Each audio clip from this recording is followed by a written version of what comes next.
are listening to the Thornapple Valley Church podcast. Thank you for joining us. Our hope is for you to be encouraged and to connect with God during this message.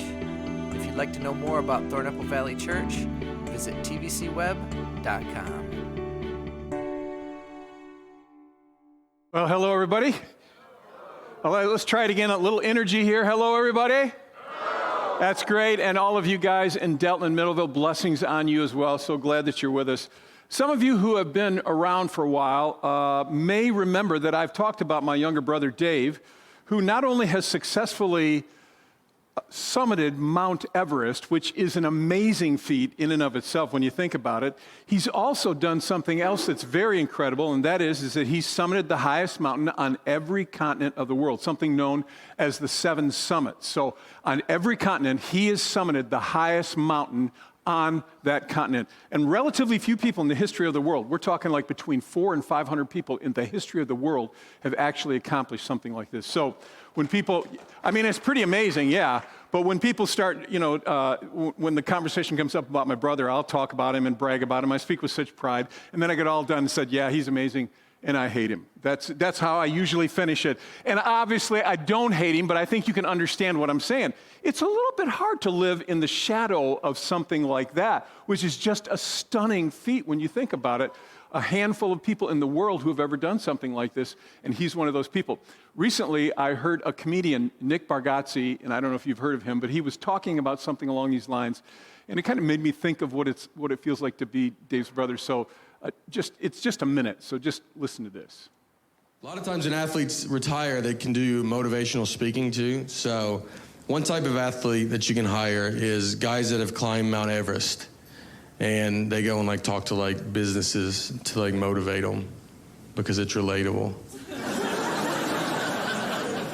It's not relatable at all. This guy climbed Mount Everest and he's going to try to talk to people that are trying to park as close as they can to the building. And it's this is the guy. This guy's going to really get us moving. What he does is he asks everybody, he wants to know, he's like, what's your Mount Everest? What's your toughest thing in life? And before you answer, just remember, his is Mount Everest. So it better be pretty good, you know? Mine's I have trouble not stopping at McDonald's late at night. That's how embarrassing I would be they're open, I don't know how long you're on the mountain, but now they're open 24 hours. So that's kind of what it feels like to me to be the brother of Dave, who has accomplished such amazing feats. And I imagine I can relate more to the guy talking about going to McDonald's than I can summiting Mount Everest, and probably some of you would feel the same way as I do. But it's a great question these motivational speakers ask. What's your Everest? What's your mountain? What is stopping you from becoming all that you could be? Now, the only problem when you ask the question like that is that we have a propensity, I think most of us, at least some of the time, is we go, okay, what's the mountain in front of me that's stopping me from being what I could be? And so what we tend to do is we tend to look outside ourselves for those things around us that seem to be inhibiting us, that seem to be stopping us. So we'll say something like, if I could just get a job besides this thing I do, something fulfilling that would mean something to me, then I think I could be. Or if these circumstances could just change so I could become, what I want to be, or if I could have a supportive husband, if I could have somebody different than the one I have, that would just kind of under support me and that type of thing instead of what I have. And so we look at all these things, all kinds of stuff like that are outside of us, But this is an interesting thing, because what we miss is that the real mountain you face and that I face that keeps us from becoming all we can be, interestingly, is none of those things. Because see, it's not outside you. It's what's inside you, where life really counts. That's where you'll find the mountain. Now, if you know much about the life of Jesus, you know that though he was loved by the poor, the disenfranchised, the broken people whose lives were a mess, he was greatly loved and followed by them. But the elite of his day pretty much despised him across the board. Now, it was interesting, really, when you think about it, because Jesus was like turning everything upside down, and he was threatening the status quo. In those days, the elite were often the religious leaders in the community, and they were highly regarded, unlike what we would know in this culture. I mean, today, preachers rank right down with lawyers and terrorists and all that, right at the bottom of the barrel. But in Jesus' day, they were like the elite. These were well-educated, well-to-do. They were well-dressed. They were well thought of, highly regarded by their community. They have this great reputation. And then along comes Jesus, who basically says to these guys, these religious leaders of the day, says, guys, you got it backwards. It's not how you look to people. It's not about what people perceive you as or what is on the outside. It's about what's going on the inside. See, Jesus knew what most of the people in the populace didn't know about these leaders is that though they looked like they were all together on the outside, internally they were a mess. They were a wreck. In fact, when he addressed them, he had some strong words to say about it. Just a heads up, this really is pretty strong. But take a look at what he says. This is in Matthew chapter 23. Jesus says, speaking to them, he says, "You're hopeless, you religion scholars and Pharisees, frauds." He says, "You're like manicured grave plots, grass clipped, the flowers are bright, but 6 feet down, it's rotting bones and worm-eaten flesh. People look at you and they think you're saints, but beneath the skin, you're what? You're total frauds." I told you it was strong words. And I'm guessing most of us, when we read something like that, we're like, okay, well, thank God, I'm not exactly like that. I'm pretty sure that probably wouldn't be said to me, but I actually would like to challenge all of us on this one.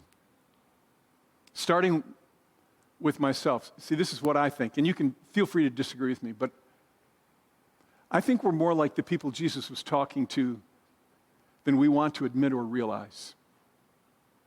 I think we tend to be far more concerned about how we look on the outside than what's going on the inside. And I know some of you may say, I would disagree with that, but honestly, I think it's it's culture. It's our culture.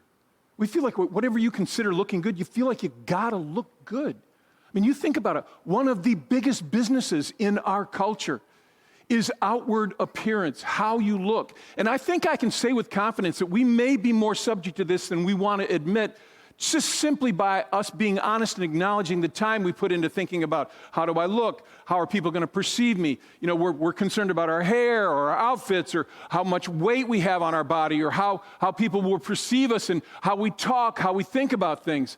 And we spend an inordinate amount of time thinking about our outside and what people think when they look at us. And I think I can say this because it's just true. It's really true. And I'm not just talking here about, cosmetics and clothes. I'm talking about everything. How you act and people perceive you and thinking about that. For me, for example, I've never really cared about clothes. They've never really meant anything to me. So I don't think, will people think I look like I'm well dressed? But I do think, how will they perceive the way I'm acting? Come on, does anybody know what I'm talking about? And sometimes I find myself behaving in ways not so much because I believe that's the best thing or that's really who I am, but because I want to be perceived as someone who's successful or kind or thoughtful or does certain right things. And we wrestle with this.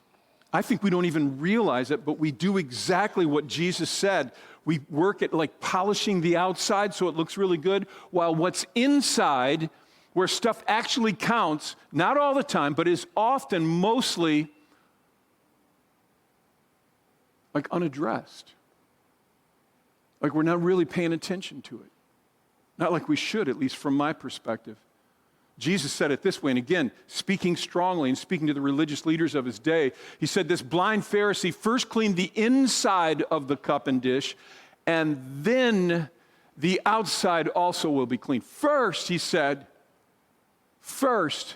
you work on the inside. You work on what's on the inside of you. Now, this is a strong message, and that's what I want to talk about as we start this series. It's going to be 3 weeks long, called On Becoming. And I want to start by just giving you what I would call the thesis for the coming weeks. And by the way, I'm using the Socratic method, which would be to pose it as a question. And this is my heart, that you could somehow hear what I have to say. Guys sitting in Delton, Middleville, if you're watching online, please listen, just think about this. So here's the question. Who are you becoming? Who are you becoming? Not on the outside, not how you look to people, not how people perceive you, like I'm getting into good shape and people are really noticing my six-pack. I've always had a 24-pack or whatever, but I'm not how people perceive you, not what they think of you, but who are you really on the inside? Who are you becoming? And just be clear on this, because here's the deal. You are always becoming something. It's always happening. I know sometimes people say, I'm the same person I was 10 years ago. I don't seem to change. I've tried, but nothing changed. Not true. You're always becoming something. Maybe more of what you were, maybe less, maybe something else entirely different, but you're always becoming something because you are not static. The Christian writer C.S. Lewis said it this way. He said, every time you make a choice, you're turning that central part of you, okay? He's talking about what's on the inside. You're turning that central part of you, the part that chooses, into something a little different from what it was before. And all your life long, you're slowly turning this central thing either into a heavenly creature or into a hellish creature. To the one kind of creature is heaven. That is joy and knowledge and power and peace. To the other means madness and horror and idiocy and rage and impotence and eternal loneliness. And he says each of us at each moment is progressing to the one state or the other. You are not static. You are becoming something. Who are you becoming? Please think about this. Please don't miss this. I could be wrong, but I think for so many of us, I don't even know that we think about this much. We're just trying to get through the week. We're just trying to make ends meet. We're just trying to figure things out. And I understand all of that. And we feel sometimes like we can barely handle all the demands on our lives. But so often, I think what we end up like, anybody remember the old pinball machines? All you boomers know what I'm talking about, right? I mean, the real pinball machines, not some video thing, but the kind that had glass on them and you could see that ball bouncing around in there. Too often, I think what we are is we're the pinball and not the flipper. We're just being knocked around by the things in life, and we're going after this thing, and then we get an idea and we'll do this thing, and we go after that, and we follow this latest trend, or we watch this newest movie, or we do this thing. And I'm not saying those things are all evil, but what I'm saying is it's like we aren't saying, this is who I know I am to be becoming, and move in that direction. We're letting life bounce us around. And so every time we make a little choice, we're turning, remember what Lewis said, we're turning in one direction or the other. And always that's happening in our lives. All the time. You're choosing, and you may not even acknowledge it because it might be passive, but you're choosing what you're becoming. The choice of who you are becoming is in your hands. Be clear on this. It is your hands. That is one of the things that God absolutely gives us. Now, to be clear, you don't always have a choice in what happens to you. I understand that, and I certainly would not imply that you can manipulate everything that happens to you. Folks, the truth is life throws all kinds of crazy curveballs at us that we never saw coming and we would never ask for and don't want if they happen to us. Would anybody agree with that? And have you noticed that when life throws these curveballs, they're not fair? Has anybody noticed that? It's like one person at 40 goes in feeling sick and they're diagnosed with cancer, and 6 months later they're dead. Another person lives a completely unhealthy lifestyle until they're 95. And it's unfair. You have very little control over the stuff that gets thrown at you. You don't have control over how the economy is going to be or how things are going to happen or whether somebody's going to hurt you or not. Those things come whether you want them to or not. You don't have much control over that stuff. But the one thing you do have control over is who you are becoming. In the middle of all the stuff that life is throwing at you, you have choices in how you respond. Come on, is that true? You have choices in what you do with it, how you deal with it, how you come. Who you are becoming, and this is what I want you to get. I want you thinking about who you're becoming, but then I want you to realize this. That's in your hands. That is in your hands. It's not somebody else's. It's in your hands. And not to sound dramatic, but nothing is more important in your life than who you are becoming inside. Not your house or your car or your job or the things that you're struggling and wrestling with right now. Nothing is more important than who you are becoming inside. Think about what Scripture says. This is one of my favorite verses in all of Scripture. It says, above all else, guard your what? Guard your heart. Why? For everything you do flows from it. Not from your job, not from your finances, not from your 403B or whatever it is that you have. None of those things. Everything you do flows from what is in here. And so above all else, it tells us, guard your heart. You think about it. It's the inside stuff. It's not the other stuff. It's not, if I could just catch a break, things would be better. If my wife would stop being so unkind or criticizing, if my boss, no, it's not, no, it's not that stuff. Because what I can guarantee you is when you get that one fixed, another nasty one's going to come at you. Anybody know what I'm talking about? And the hits just keep coming, don't they?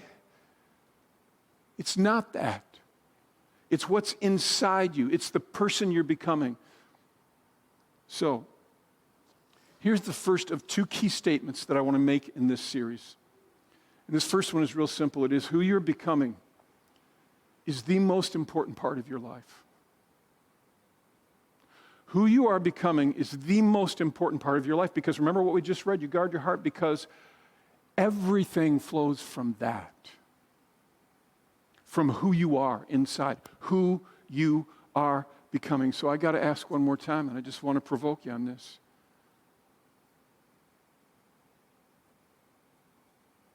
Who are you becoming? Who are you becoming?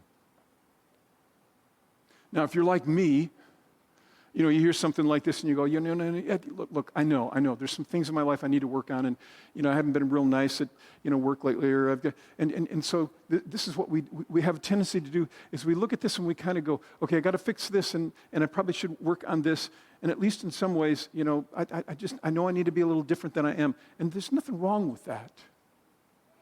The problem is that too often what we do is we look at our life in pieces. And we're just fixing the most recent crisis, one, or we're following the most recent culturally dominant idea. Like, I got to lose weight. I got to lose weight, or I got to get in shape, or I got to change this thing, or I got to start being more positive, or whatever, without having, now listen, this is, if you don't hear anything else, just hear this. We do those things without having any real clarity on who it is we want to become.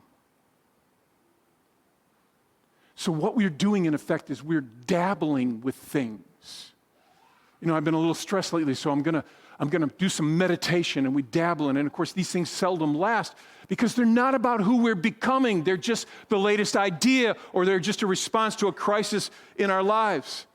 I read a book this last year, full disclosure, it was not a Christian book, but it made so much sense from a biblical standpoint to me. The author, his name is James Clear, and he argues, I think rightfully, that we so often work so hard to reach goals that seem good. I'm going to build my business to this much. I'm going to do these things. But they're not really attached to who we are. To who we are at a core level, to our, if you will, our identity, who we know we should be becoming.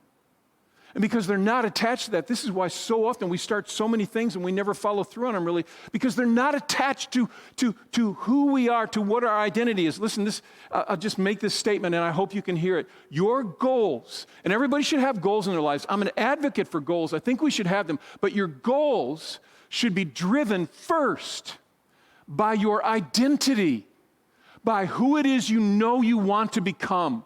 That should drive the goals in our lives. When we're clear on our identity, who we want to become, then you ask the question, well, what is a person who is that way, who is who I want to become? What do they do? How do they do life? What are the actions and habits of a person like that? And there's where we find our focus for goals. When we have clarity on who we believe we are called to become, that's where we begin to establish behaviors and habits that move us more deeply in that direction. And being clear on who you want to be focuses everything else. We feel so unfocused. It's like I'm just all over the map. I'm just everywhere. I'm everywhere. And I wonder, I don't know, I can't speak for you, but I think in my life this has been true. It's because I'm not clear on who I'm living to become. I mean, I might give some vague, well, I want to be nice, or I want to be a good husband, or whatever, but who are you becoming? Who are you called to become?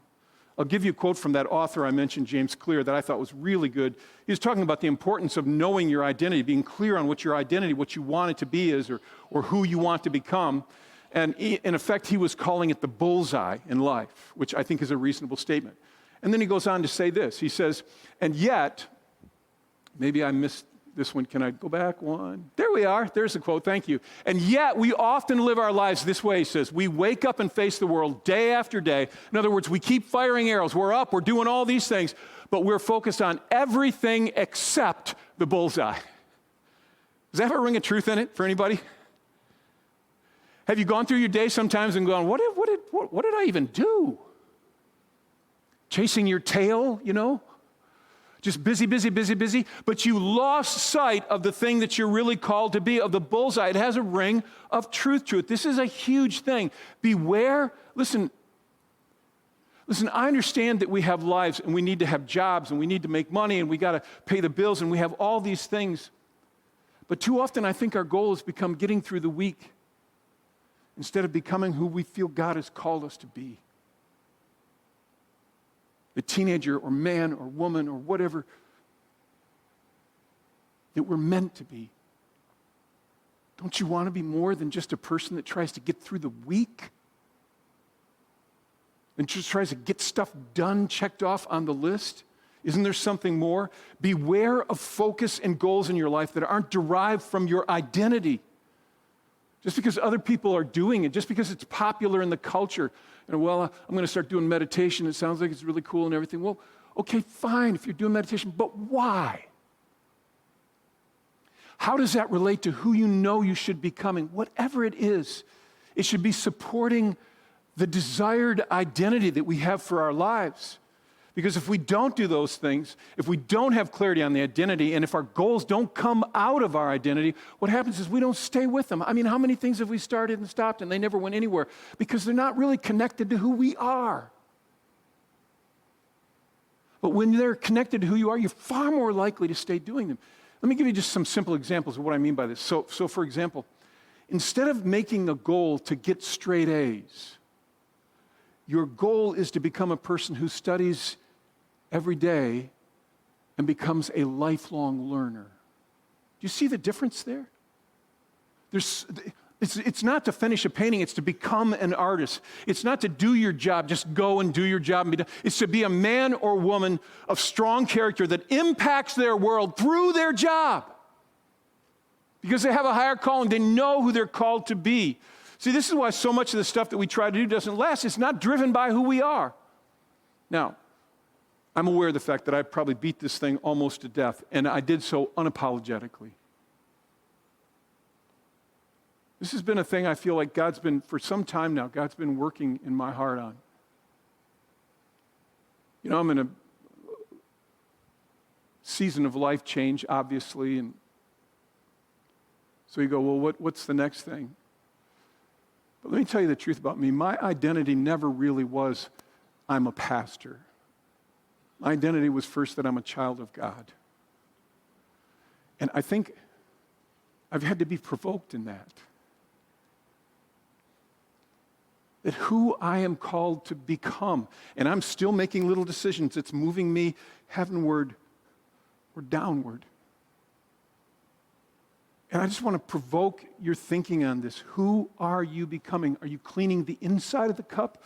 Or are you just so busy trying to keep the outside of the cup look good that you've lost sight of what it's really about? And we're going to talk about some of this stuff in the coming weeks, but let me just kind of wind this down by just giving you 2 or 3 simple thoughts here, just things I want you to think about. If you want to get clear on who you're becoming, if you want to become that, here's the first thought, and I've already implied this, but just Would you stop blaming circumstances for who you are? We live in such a blame culture. It's not my fault. If my parents if this hadn't happened to me, if I had a decent job, if I didn't have such a rotten boss. Can we just be clear on something, and you all know this is true, that you can take two people and they go through the same circumstance, some terribly difficult thing. And you know this, that you can have two entirely different outcomes in their lives. Come on, is that true?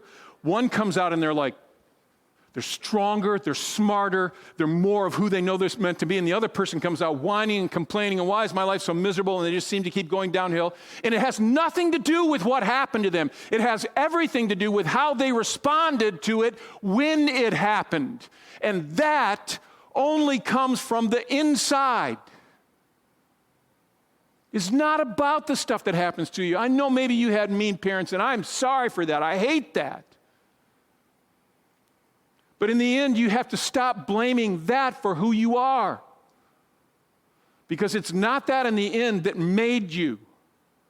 You made choices all along the way, and you will continue to. And even if you've been blaming something, you can stop and change. See, look, it's often the things that we don't want to happen in our lives that we hate like crazy that are actually some of the best growth things in our life. Anybody know what I'm talking about? I mean, you often only see it in retrospect, but it's often those things. And you can blame your issues on daddy or your boss or mean people next door or circumstances, but as they say, that dog won't hunt. Who you are becoming is in your hands. And I'll be honest with you, I have struggled with this a lot. When things aren't going well and I don't like things I've done or my behavior, I want to blame anybody but me. Anybody know what I'm talking about? Or y'all, I'm not sure if I'm looking at a painting of angels or if y'all know what I mean, but I find myself so often wanting to blame things, but I have to own it. Stop blaming circumstances for who you are. And then the second thing, and again, this is just a challenge, and I've been trying to say it through this whole talk, but get clarity on who you want to become. And I'm talking about more than just how you look on the inside. I'm talking about who is this in here? What kind of person is this in here? Get clarity on it. Not some vague, I just want to be a nice guy. And no. What do you feel like you are called to be?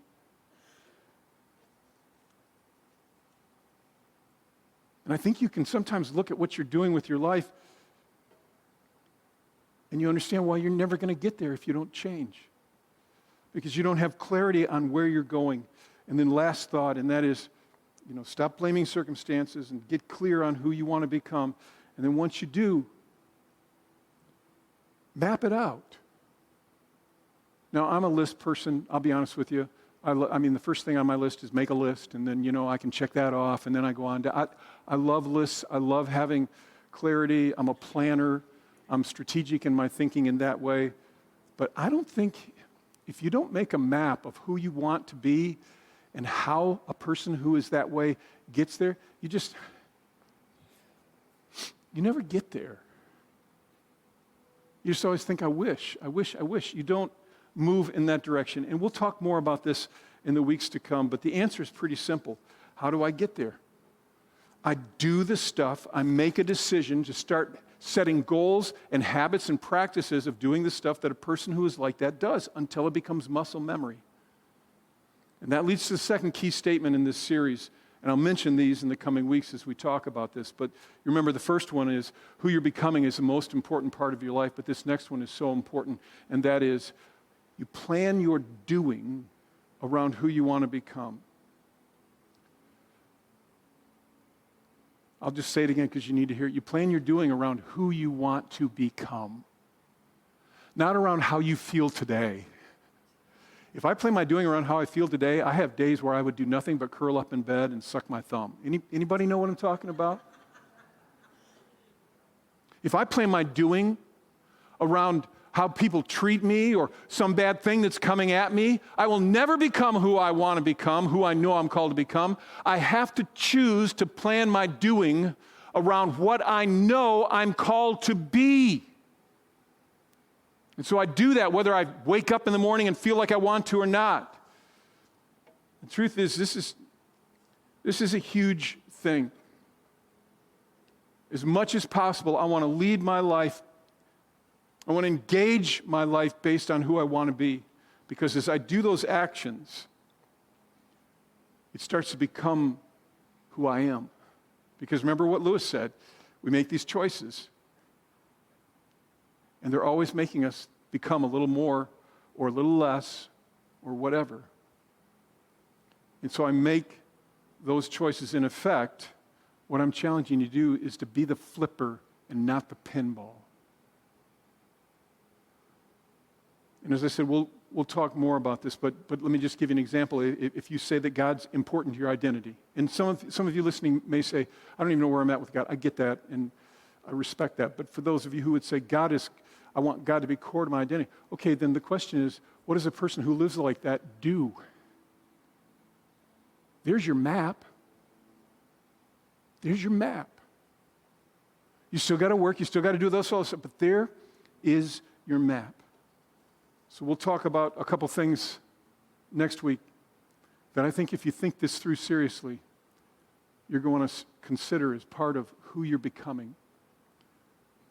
But I just want to leave you with this challenge. Who you're becoming is the most important part of your life. So plan your doing around who you want to become. So this is what we're going to do at all our campuses now, Delton and Middleville. Would you guys all stand up? Because we got a little time, and I'm going to pray, and then we're going to worship together for a few moments before we're done. So let me pray. Holy Spirit, it's easy for me to talk this stuff. I know it's hard to live, but just help us to open our hearts and really to ask you, who are you calling me to become? And then to clean, as you said, Jesus, the inside of the cup and dish. And be less concerned about what the outside is. Come, Holy Spirit, in this time, in Jesus' name. Thank you for listening to the Thornapple Valley Church podcast. If you found this message encouraging, we invite you to share it. For more information, visit tbcweb.com.